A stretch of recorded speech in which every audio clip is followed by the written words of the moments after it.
Mesdames, Messieurs, bonsoir. Au sommaire de cette édition, le retour du trafic normal sur la nationale Koya-Forêt-Caria. Le pont des Fagniers est réparé, mais attention aux gros porteurs. Le ministère des Travaux publics fait des recommandations.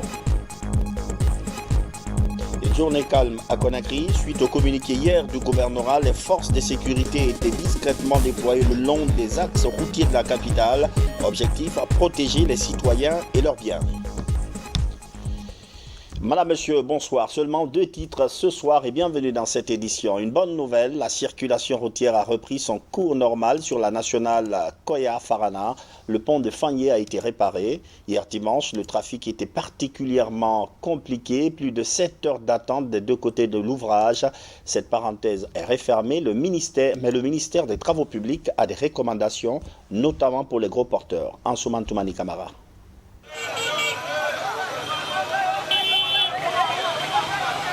Soulagement total pour ces usagers après plus de 7 heures d'attente ce dimanche de part et d'autre de ce vieux pont entre Koya et Forêt-Caria. Hérité de la colonisation, le pont de Fagniers est âgé de 63 ans. Depuis le 12 courant, 5 de ces 107 poutres transversales ont cédé sous l'effet des surcharges. Les travaux de réparation de 2 jours ont consisté à les remplacer et à renforcer le platelage et ses accessoires.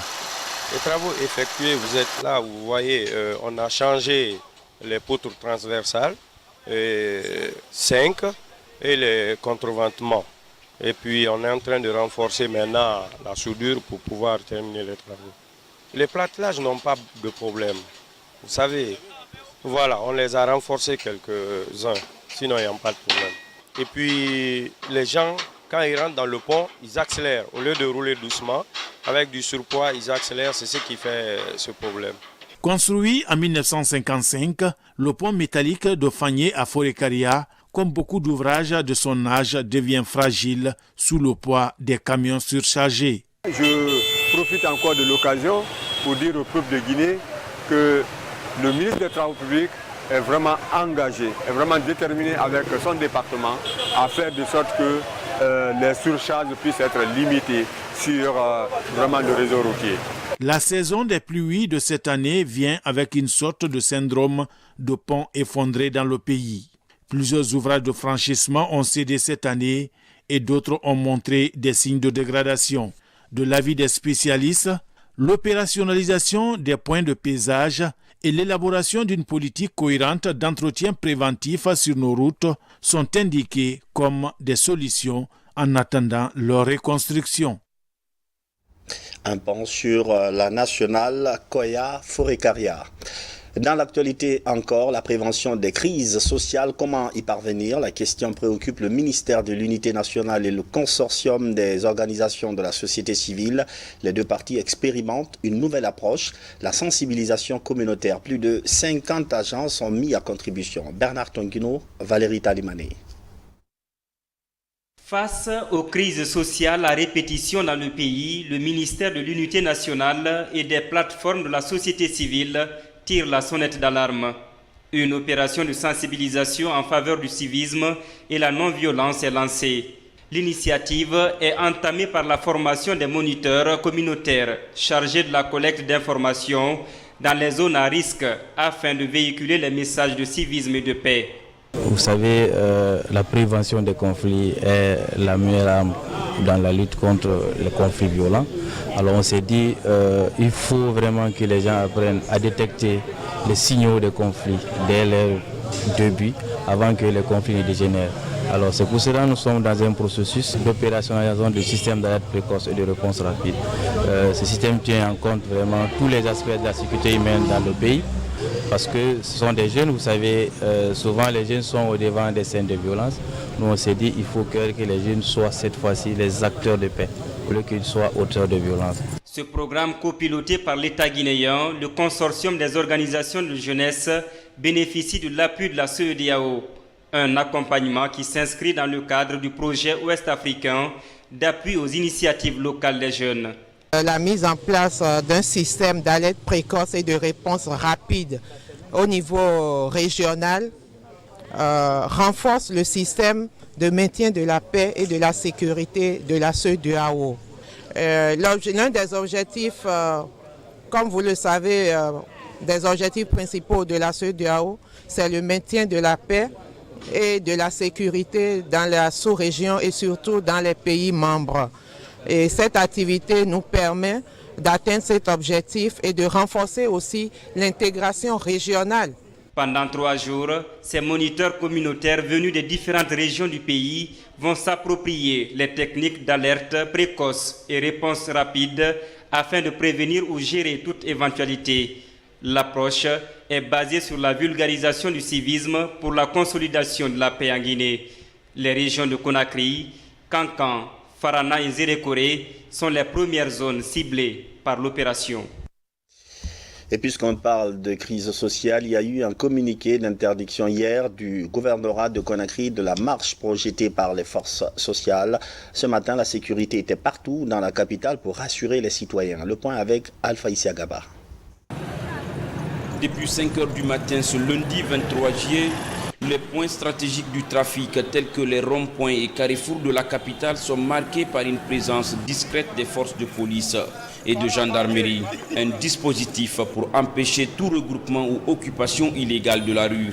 Il y a 24 heures, le gouvernorat de la ville de Conakry a interdit la marche projetée par les forces sociales. Nous sommes là ce matin sur instruction du gouverneur de la ville de Conakry pour l'interdiction d'une marche que voulaient projeter les forces sociales du rond-point de Tannery ici en passant par l'aéroport Bambeto et l'esplanade du stade comme la fois passée, puisqu'elle est interdite et les gars ont voulu persister et ne pas respecter les instructions du gouverneur. Pour une question de prévention, nous avons occupé les lieux et le matin ils ont tenté par 2 fois de venir s'installer, on a pu empêcher et tout est rentré dans l'ordre, tout se passe bien. Les 7 compagnies mobiles d'intervention et de sécurité de Conakry sont déployées sur le terrain. Sur l'autoroute Fidel Castro et les corniches, le mot d'ordre des syndicalistes et des forces sociales est ignoré dans le trafic. Sur la route Le Prince, les commerces sont restés fermés, mais la circulation n'a pas été interrompue. La police a été prompte à disperser les regroupements sur certains axes routiers. Le matin ici à la tannerie, ils ont fait exprès, ils sont venus, ils ont tenté. Les forces de l'ordre, il a fallu qu'on les gaze pour qu'ils se dispersent. Certains sont rentrés dans des concessions. Pour une deuxième fois, les 6 éléments ou les 7 éléments qu'on a eu à arrêter ont fait un sitting devant les véhicules de police sur le goudron qu'ils ne quittent pas. Depuis le réajustement des prix du carburant à la pompe, acteurs sociaux et syndicalistes sont invités à négocier avec le gouvernement sur des mesures d'accompagnement. Le médiateur de la République œuvre à favoriser la concertation dans cette crise sociale. Une crise née du réajustement du prix du carburant à la pompe. Si les premières négociations n'ont pas vraiment abouti, les citoyens auxquels nous avons tendu le micro ce lundi pensent que la seule solution, c'est autour de la table. Seul le dialogue peut permettre de trouver la solution. Suivez. Il n'y a pas de mouvement. Moi, je n'ai pas vu de mouvement. Moi, je pars à l'Ambagne. Tous les jours de mars, là, normalement, les syndicalistes doivent laisser l'affaire de mars là. J'ai été vers le Breka. Je demande à la population vraiment de mettre un peu d'eau dans leur verre. Parce que c'est nous qui souffrons. Quand ça paye, les autres sont dans les bureaux, dans les climatiseurs.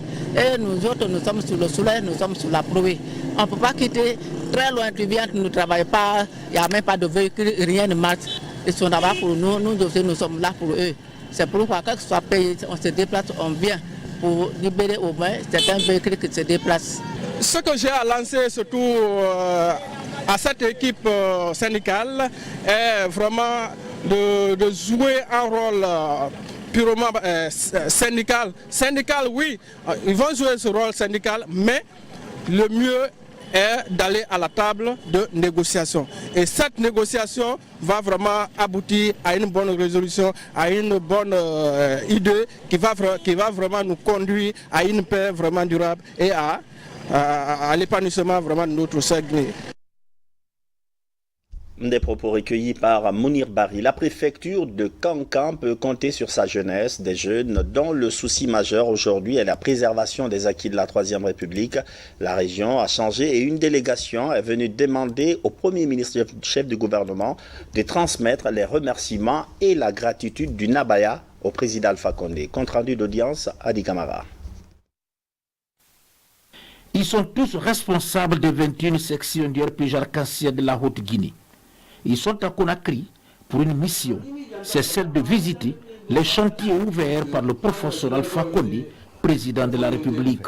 Ici, les secrétaires généraux de la jeunesse du RPG Arc-en-Ciel de la Haute-Guinée ont tenu devant le Premier ministre Dr Ibrahima Kassoulou Fofana à réaffirmer leur soutien indéfectible aux actions de développement du professeur Alpha Condé.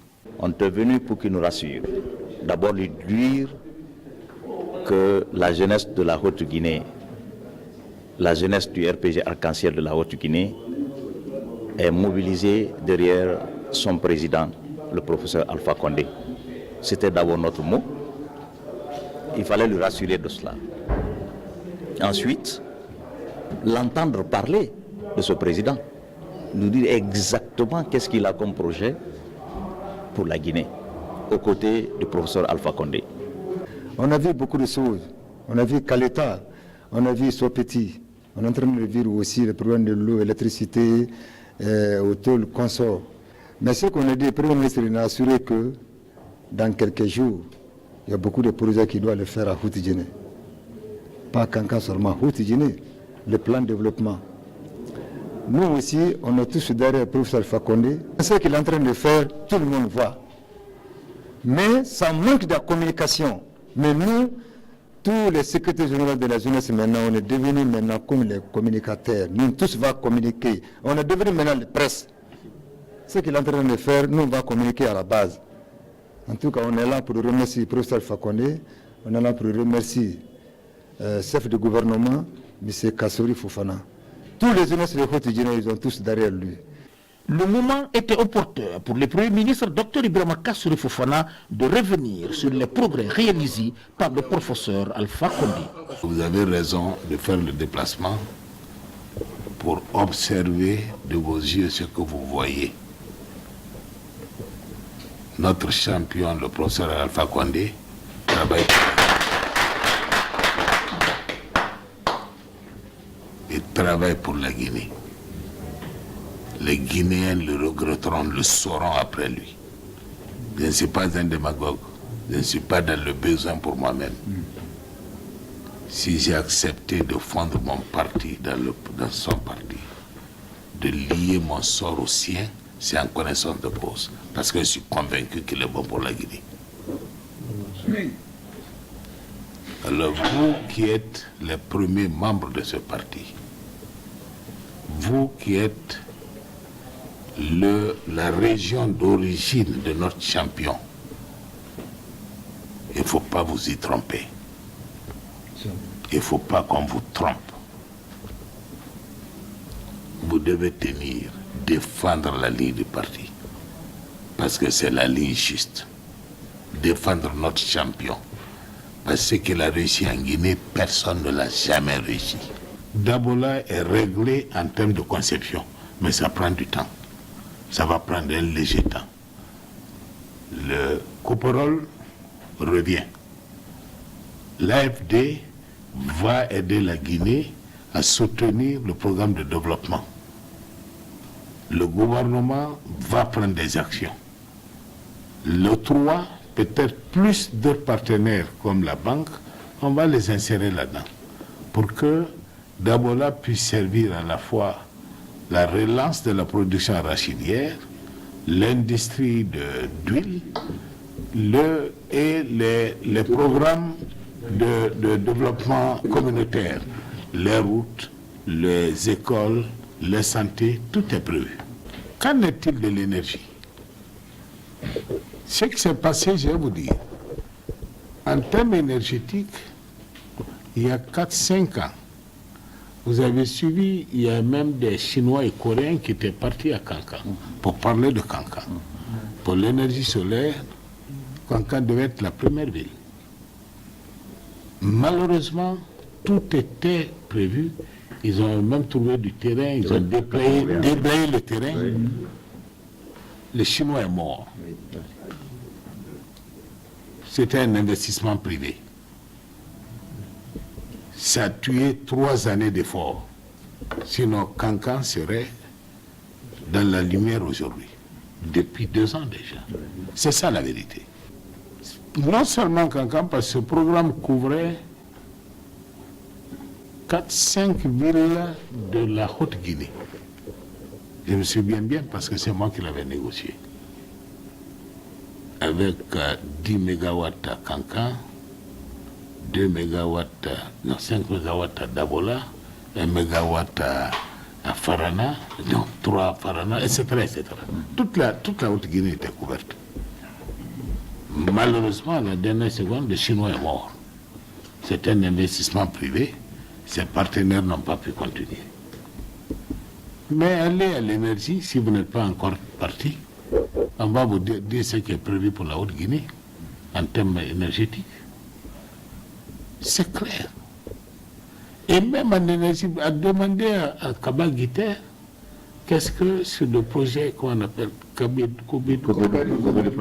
où nous sommes rendus en investissement privé, c'est le projet le plus grand de la Guinée, avec l'appui du président que Kaba est en train de réaliser.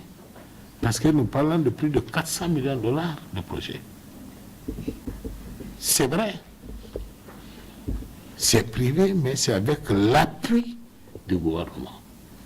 La garantie de l'État au bailleur de fonds. On est en train de monter ça avec l'appui du président de la République. Concernant donc la sécurité des populations et de leurs biens, Dr Ibrahima Kassori Fofana a insisté sur la promotion de la culture démocratique et de la citoyenneté dans le pays. L'ordre public est l'une de mes priorités, des priorités de ce gouvernement. On va établir l'ordre public en Guinée. Je le dis, je le répète, entre la loi et l'ordre public, la sécurité des citoyens, j'ai choisi l'ordre public, sans lequel rien ne peut être fait. La démocratie a ses obligations, ça c'est droit, mais c'est devoir aussi. Au nom de quoi des partis politiques, des sociétés civiles, des syndicats peuvent prendre en otage tout un pays. Lundi, grève. Mardi, ville morte. Mercredi, marche. Je dirais juste. Montrez-moi un pays au monde où ça fonctionne comme ça. Ça n'existe pas. Ça n'existe pas. Simplement parce que le professeur Alpha Condé a sorti la Guinée de l'ombre. Il veut en faire un bijou. On veut l'en empêcher. La mission prendra fin demain à Conakry et ses responsables vont former des groupes de jeunes en Haute-Guinée en vue de communiquer largement sur les nombreux chantiers réalisés et en cours de réalisation initiés par le professeur Alpha Condé, président de la République. Le gouvernement guinéen continue d'aider au retour des compatriotes en souffrance en Libye, en partenariat avec l'OIM pour faciliter ce rapatriement. Beaucoup de jeunes tentent l'aventure mais voient rapidement leur rêve se transformer en cauchemar et le retour au bercail devient un salut pour eux. Mohamed Lamine Camara. Depuis le début de cette année, plusieurs centaines de jeunes migrants guinéens ont été rapatriés de Libye. Des jeunes qui arrivent au bercail après avoir échoué dans leur tentative de migration clandestine. Ces opérations de rapatriement sont exécutées grâce à la collaboration entre l'Organisation internationale des migrants OIM et le gouvernement. Pour renforcer ces relations, le directeur régional pour l'Afrique de l'Ouest de l'OIM et le chef du département de l'administration du territoire échangent sur des questions humanitaires. C'est le ministère avec qui nous travaillons sur beaucoup de questions migratoires, notamment le retour de tous ces Guinéens qui reviennent de Libye et que vous avez certainement vu arriver à l'aéroport. Dont nous avons discuté ça, le travail humanitaire que nous faisons ensemble, aussi le travail au niveau de gestion des frontières et tous les défis qui nous restent pour l'avenir.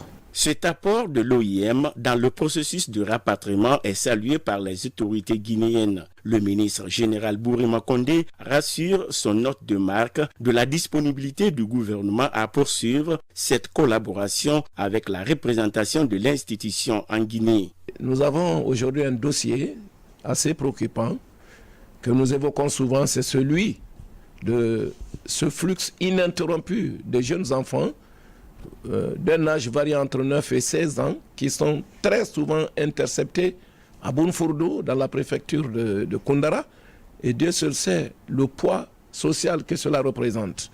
L'OIM a de très bonnes dispositions pour aider notre pays par rapport à ce dossier et par rapport à beaucoup d'autres. Alors vous comprendrez donc, comme je l'ai dit tantôt, que le département voit en la prise de contact de monsieur le directeur régional une bonne opportunité de réchauffer les relations entre l'OIM et la République de Guinée. De son côté, l'OIM exprime tout son engagement à contribuer activement dans la mise en œuvre du projet d'insertion sociale des migrants initié par les partenaires humanitaires. L'OMS vient de mettre à la disposition du ministère guinéen de la Santé un important lot de médicaments et d'équipements. L'objectif est d'aider le gouvernement guinéen à améliorer la couverture sanitaire. Pour ce cas précis, ce sont des maladies à potentiel épidémique qui sont ciblées. Samara Tonno. Pour la prise en charge d'éventuels cas de maladies à potentiel épidémique en cette saison de pluie, l'OMS, Organisation mondiale de la santé, vient au secours de la Guinée. L'institution offre au département de la santé un important lot de médicaments et de matériel médical.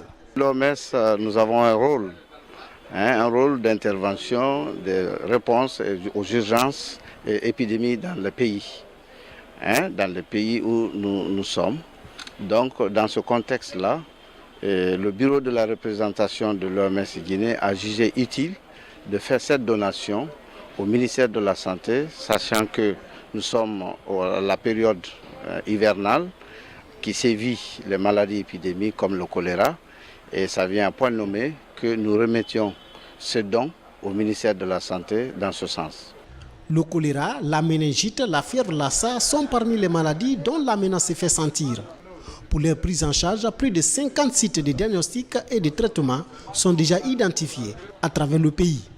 Nous disposons actuellement de 54 sites centenaires de surveillance de méningite, car la Guinée figure parmi la ceinture méningétique. On en a 17 préfectures où on a mis les sites de surveillance dans les localités qui ont révélé des cas de méningite durant les 10 dernières années, afin de détecter tout cas éventuel et organiser une riposte appropriée. Le Lassa aussi que vous avez connu en février dernier, et on n'avait pas de matériel de surveillance, donc nous avons formulé la demande auprès de l'OMS.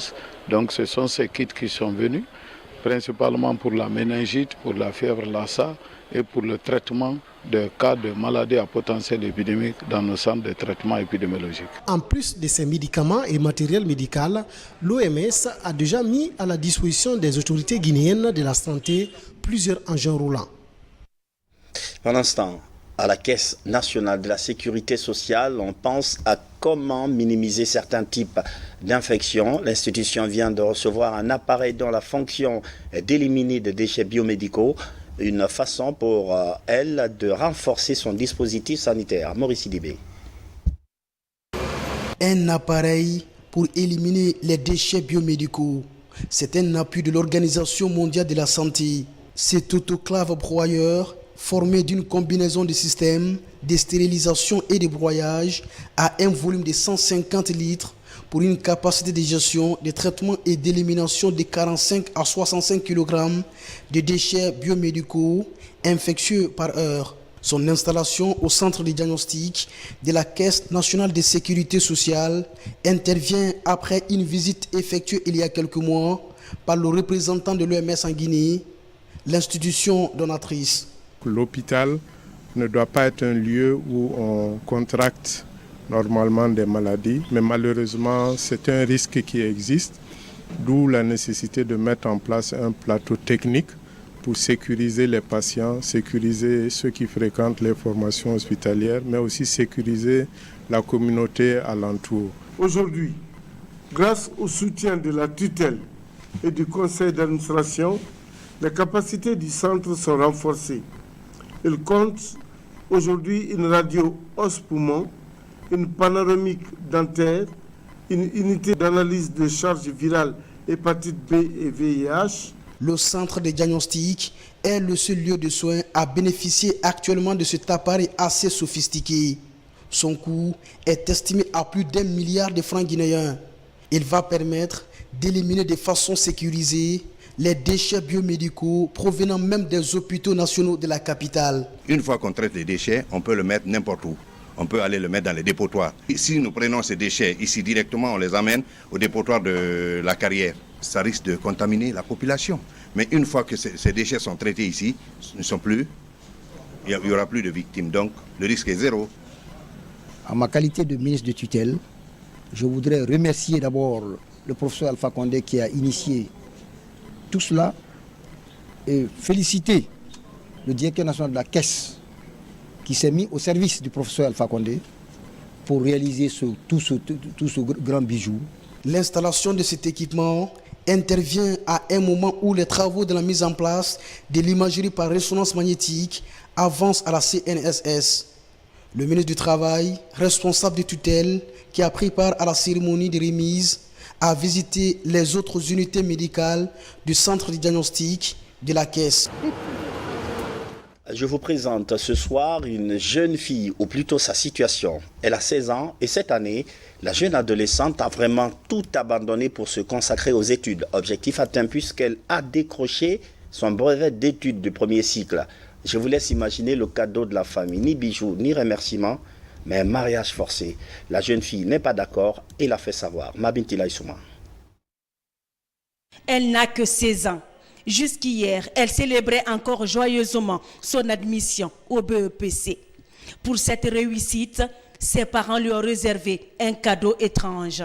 Une première nuit de noces chez un cousin de mari. La jeune fille à la silhouette frêle est victime de mariage précoce. Une tragédie pour cette adolescente qui nourrit de grands rêves. Traumatisée, elle a trouvé des ressources pour se déjouer de la surveillance conjugale et appeler au secours. Mon papa, avant-hier, les jours passés, il m'avait parlé qu'il va me marier le 15 du mois c'est pas le mois de français, voilà, le mois de Nier. Mais j'avais dit que je ne suis pas prête. J'avais même parlé au garçon que moi je suis prête que dans 2 ans. Et là, comme j'ai dit que je ne suis pas prête, il a décidé de me marier par surprise. Et hier matin, j'étais couchée. Et c'est là qu'il est venu, il a fermé la porte pour que je ne me sauve pas. Il est rentré, il m'a dit de me préparer, qu'il va venir me marier tout de suite. Et là, il a fermé, il est parti appeler ses soeurs et elles sont venues me mettre.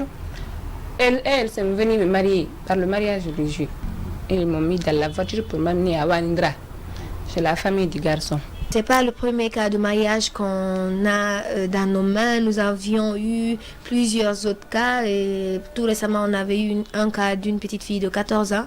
Et la procédure que nous avons abordée, c'était d'aller vers non seulement d'abord les autorités, mais revenir vers les médias aussi, c'est-à-dire communiquer à travers les médias. Mais le projet nous a beaucoup accompagnés dans ce sens. À l'Office de protection du genre, de l'enfance et des mœurs au PROGEM, elles sont reçues dans ce bureau. Elles déposent une plainte pour mariage précoce et forcé. L'inspecteur en charge de l'affaire a déjà ouvert le dossier. Si les faits sont avérés, les parents de la victime encourent 3 mois à 1 an de prison. Un soulagement pour la victime et ses défenseurs. La fille pourra maintenant être à l'aise du côté de ce mariage, parce que vraiment elle veut vraiment que ce mariage soit annulé. Donc déjà qu'elle a porté plainte et que le procès est déjà fait, et alors ce qui reste à faire, c'est d'aller vers les parents et voilà, leur dire voilà, il y a la loi qui existe, attention, l'article 319 du code pénal interdit le mariage des enfants, alors à vous d'arrêter de donner un mariage des petites filles et que la fille sera sauvée de ce mariage. Selon le club des jeunes filles leaders, plusieurs autres adolescentes sont victimes de mariages précoces et forcés dans le pays. Celles qui réussissent à briser le silence, comme la fille de Wanindara, bénéficient d'un soutien des autorités qui les rétablissent dans leurs droits. C'est tout l'espoir de cette jeune fille dont la sœur cadette aussi serait donnée en mariage dimanche prochain. Dans l'actualité encore, le nouveau patron de la DPJ, direction de la police judiciaire, a pris fonction ce matin. Il semble mesurer l'ampleur des défis qui l'attendent. C'est le premier élément de l'actualité nationale en plus bref. Moussa Bangora.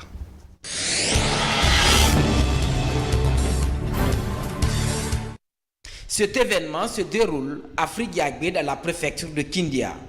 Il porte sur la sensibilisation des communautés, sur les droits de la jeune fille et de la femme. Il s'agit là d'amener ces chefs de famille à scolariser les enfants, surtout les jeunes filles, mais aussi à lutter contre toute violation et pratiques néfastes comme les mariages précoces et l'excision. Cette mobilisation sociale est coordonnée par la Direction régionale de l'enfance et la Fédération Mounafani de Kindia. Nous tendons la main à toute la communauté de Tembaya, de la préfecture de Kindia et précisément dans les 5 préfectures de ne pas du tout exciser les filles, de ne pas donner les filles en mariage précoce, c'est-à-dire quand la fille n'a pas ses 18 ans, elle ne doit pas toucher l'homme, c'est ça. Donc, parce que là, quand la femme se marie avant 18 ans, ce n'est pas une bonne chose.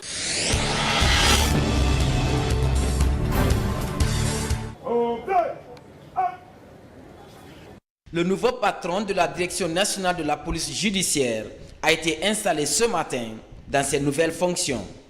Jusque-là, directeur national adjoint de la DPJ, Abdul Malik Kone, remplace à ce poste Abdul Gadri Kondé, après 7 années passées à la tête de la DPJ.